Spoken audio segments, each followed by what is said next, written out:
जिस ढंग से मैं यहाँ बैठ के देख रहा हूँ कि आप अपनी जो लड़ाई को मजबूत कर रहे हैं, मैं यहाँ इसलिए आया हूँ, लोगों का आश्चर्य हो गया कि मैं छपारा से क्यों हूँ।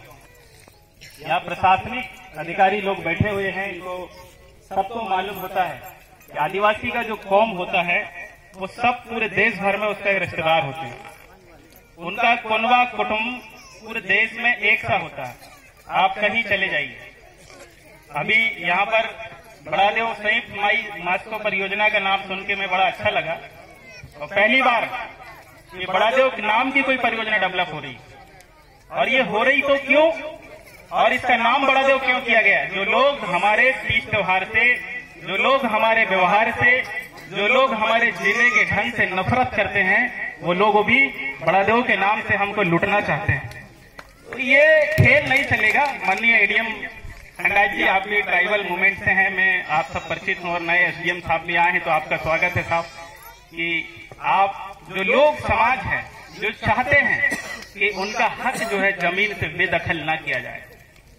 अब एक नौजवान साथी ने कहा था कि देश की सुप्रीम कोर्ट भी कहती है कि लोकसभा न विधानसभा सबसे ऊंची ग्राम सभा, और ग्राम सभा का पालन मैं जहां तक समझता हूं और मेरा जो अनुभव कहता है कि सिवनी जिला का प्रशासन या भारत सरकार, मध्य प्रदेश सरकार, जो OIGS लोग हैं, जो कर्मचारी लोग हैं, जो प्रशासन के तंत्र के भीतर बैठे हुए लोग हैं, वो ज्यादा नहीं मानते।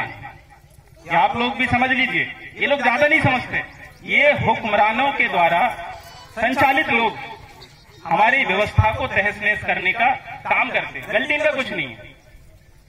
और अभी उस साथी ने कहा कि 5th शेड्यूल में ये बात सीधी लिखी है, सीधी आप पढ़िए कॉन्स्टिट्यूशन को। 5th अनुच्छेद 244(1) लोकसभा और विधान मंडल का बनाया गया कोई भी कानून सीधा उनके ऊपर लागू नहीं होता जो वो लोग चाहते हैं। कौन? ट्राइब के लोग। आप पूछना चाहिए था इनसे कि हम ये परियोजना बना रहे हैं तो क्या हम आपके यहाँ बना सकते हैं कि नहीं बना सकते। ट्राइबल एडवाइजरी काउंसिल है, राज्यपाल इसके प्रमुख होते हैं, उनसे पूछिए, उनसे इनकी बात कराइए। मैं आपसे बड़ा भावनात्मक बात कर रहा हूं।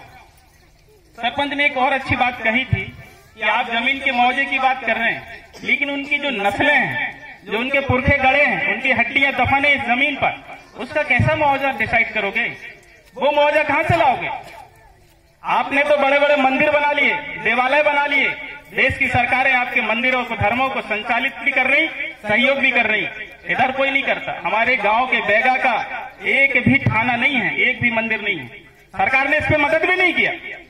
हमारे गांव के पटेल बाबा का, हमारे गांव की खेरोदाई का, हमारे भूमका बाबा का और एक बड़ादेव का कोई चिन्ह सरकार के द्वारा बनाया गया होता, आप बताइए। पूरे जीवन हम आपके जैसे कहेंगे वैसा करने को तैयार हैं। हम समाज का प्रतिनिधित्व करते हैं। आदरणीय प्रशासनिक अमला से मेरा आग्रह है, जो वो चाहते हैं उनकी अनुकूलता पे बात की जानी चाहिए। और आप ये मत समझिए कि लोग लड़ने लायक नहीं है, आप इनको चूहे मत बनाइए। अभी एक साहब से मैं सुन रहा था, मुझे नहीं मालूम कौन, कि आपको मछली पालने का, आपको सिंघाड़ा लगाने का किसको बेवकूफ बनाते हैं। मैं भीमगढ़ विस्थापित परिवार से आता हूं। आज भी लोगों के राशन कार्ड नहीं बन रहे। बोरिया एक गांव है मेरे यहाँ छपारा में, वहां पर सड़कें नहीं है। वन विभाग के लोग ये कहते हैं कि आप विस्थापित लोग हैं, आपकी जमीन नहीं है। मैं चक्कर काट के थक गया कलेक्ट्रेट के, जिला पंचायत के, जनपद पंचायत के, कि लोगों को आने जाने के लिए सड़कें बनाई जाए, और वो ये कहते हैं यहाँ पे सड़क नहीं बनेगी पंचायत की तरफ से क्योंकि सिंचाई विभाग की जमीन है। अजीब खेल चल रहा भाई। बच्चों को स्कूल की पहुंच के लिए संसाधन नहीं है, ठीक से विस्थापितों को आज अस्पताल नहीं मिल रहे।